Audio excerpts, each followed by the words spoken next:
මෙන්න දැන් ලැබුණ විශේෂ පුවතක්. අපොස සාමාන්‍ය පෙළ ප්‍රතිඵල අද රාත්‍රියේදී නිකුත් වනවද කියා හරියටම දන්නේ නැත.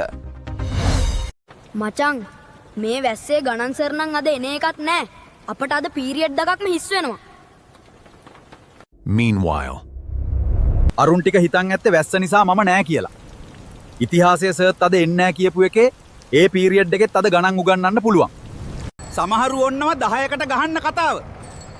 හැබැයි බස් එකේ බෙල් එක ගහන්න උස නෑ. ලොකු වුණාම කවුරු වෙන්න දාස? මම ඩඩ්ලි මාමා වගේ ව්‍යාපාරිකයෙක් වෙලා ලෝකෙ වටේ ට්‍රැවල් කරනවා. රැජිනක් වගේ මගේ නෝනව බලා ගන්නවා. හරි ෂෝක් තරිදු. එතකොට නෙත්මි ටීචර් මට ඉතින් එච්චර මහන්සි වෙන්න දෙයක් නැහනේ. මම තරිදුගේ නෝන වෙනවා. දිස්ත්‍රික්කෙම කැතම කෙල්ලත් මට රවල යන්නේ බං. අනේ මහත්තයෝ මට ඉස්කෝලේ යන වයසේ ළමයි 5ක් ඉන්නවා. පොඩි මේකාට තාම අවුරුද්දයි. නෝනත් ආයේ ප්‍රෙග්නන්ට්. හරි හැමං ආදායමකුත් නැහැ. පුළුවන් උදව්වක් කරන්න මහත්තයා. අපේ මිනිස්සු ළමයි 5යි. ආදායමකුත් නැහැ. හරි පොඩ්ඩක් ඉන්නවකෝ. තමුසෙට වටිනම දෙයක් මම දෙන්නම. අනේ හරි මහත්තයා. A few moments මෙන්න. මහත්තයෝ මේ වගේ කුජීත විහිළු කරන්න එපා. මට මොකටද මහත්තයා මේ කොණ්ඩම් පැකට් එකක් වන්සේ. තමුසෙට මේ වෙලාවේ කරන්න පුළුවන් වටිනම සහ ලොකුම උදව්ව ඔක තමයි.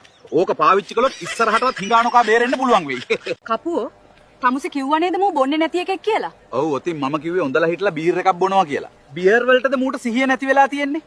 මූ ඉතින් ඉඳලා හිටලා තමයි බියර් බොන්නේ. නැත්තම් අනික් හැමදාම මූ බොන්නේ ගල්, කසිප්පු නැත්තම් ගුලි. තාත්තේ පිරිත් අහද්දි දැන් සාදු කියන්නේ නැතුව ඕ යස් ද කියන්නේ. මොන පිස්සුවක්ද බං ඒ? ඔහෙනම් ඔය රැට හයියෙන් අක්ක කාමරේ පිරිද්දන් ඕ යස් බේබි ගගා සාබුකාරද කොහෙද දෙන්නේ? මල්ලි ඉක්මනට කවුරු හරි රූම් එකට එවහන්. අපේ ගෑණි ජනේලෙන් බිමට පනින්න හදනවා. අපෝ සර් තරහ වෙන්න එපා. අපිට නම් බෑ සර්ලගේ ඔය පවුල් ප්‍රශ්න වලට අත දාන්න. තෝ මගුලක් කියවන්න නැතුව අර හිර වෙලා තියෙන ජනේල ඇරලා දීපන්. අම්මේ අන්න එහා ගෙදර සිරිල් මාමා නැන්දව මරන්න යනවද කොහෙද? මරලා තෝනි දෙනවා. දෙයියනේ විගහට වංවන් නයින් ගහපන්. හැබැයි ඒ නැන්ද මරනවට කැමතිද කොහෙද? මට ඇහුණා ඒ නැන්ද කියනවා අනේ නවත්තන්න එපා අනින්න නිලමේ අනින්න කියලා.